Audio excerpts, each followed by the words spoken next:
Do you want to help improve or solidify your upper elementary students' reading comprehension skills? Instructing your students on how to use context clues and providing them with time to practice regularly is just one of the tools that will help you achieve this goal. So, how does teaching context clues help? Knowing the meaning of words is crucial to understanding text.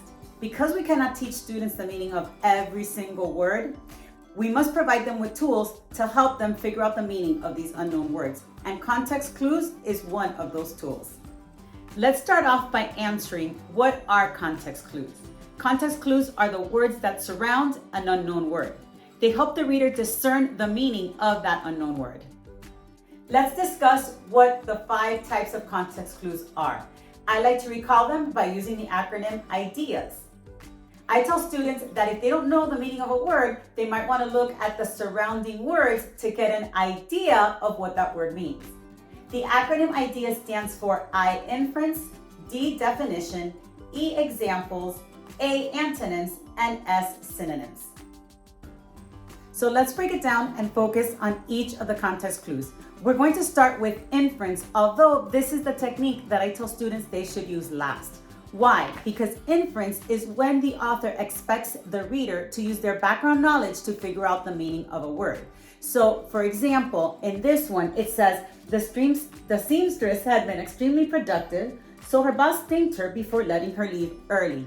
Students have to use background knowledge to figure out what that word means. If a boss says thank you and then allows you to leave early, it's usually because you've done a good job. Let's move on to the next context clue in the list of acronyms, which is definition. And definition is when the author actually provides the meaning of the unknown word. The definition can sometimes be found in the sentence above the unknown word or below, but many times they will include it within the sentence. Here's an example. The hardworking seamstress, a woman whose job is to sew, made over 6 dresses in a week. You'll notice that in this sentence, the definition is trapped between 2 commas. I tell students to be on the lookout for a set of commas because many times it will provide a definition or some of the other clues which we're going to discuss, such as synonyms.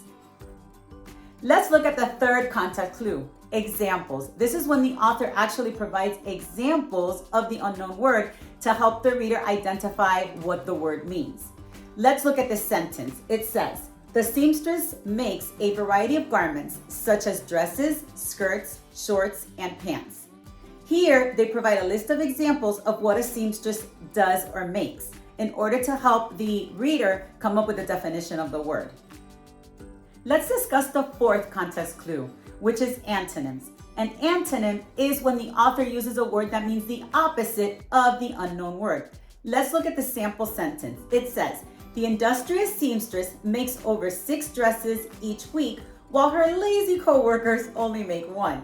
If the reader doesn't understand the word industrious, but sees the phrase while her lazy co-workers inside of that sentence, it's going to help them understand that industrious probably means hardworking. Last but certainly not least is synonym.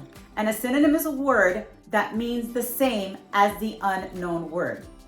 This sentence says, the industrious or hardworking seamstress makes over 6 dresses each week.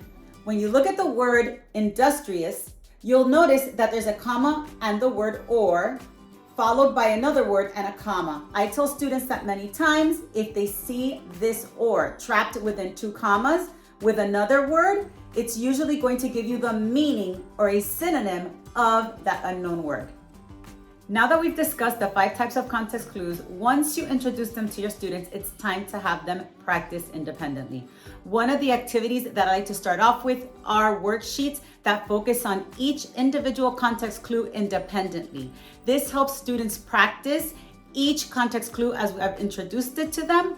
It also allows me to assess who's understanding which context clues and who needs a little more practice.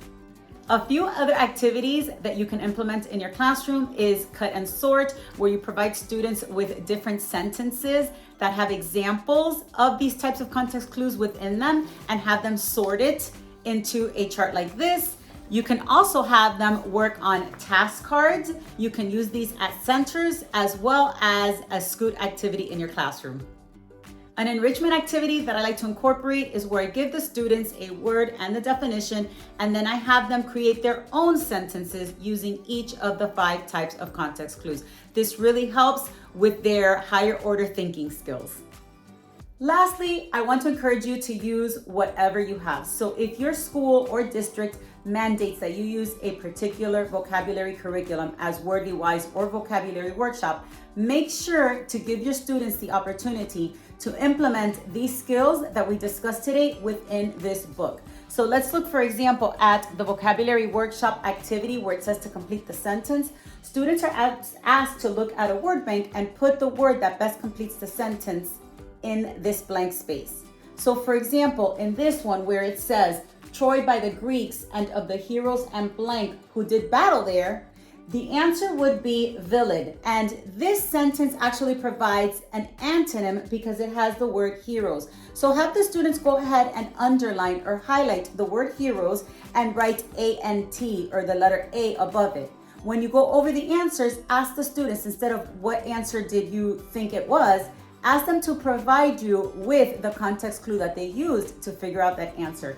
You can do the same thing with with Wordly Wise.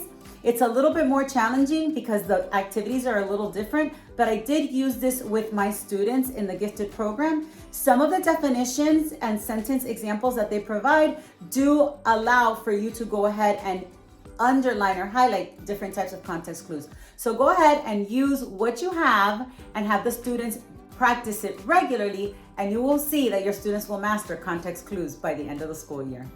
I hope you found this video useful. If you'd like to download these free context clue anchor charts, head on over to yourthriftycoteacher.com and type in context clues into the search bar. You will also find there some activities that you can implement in your classroom to help your students master context clues.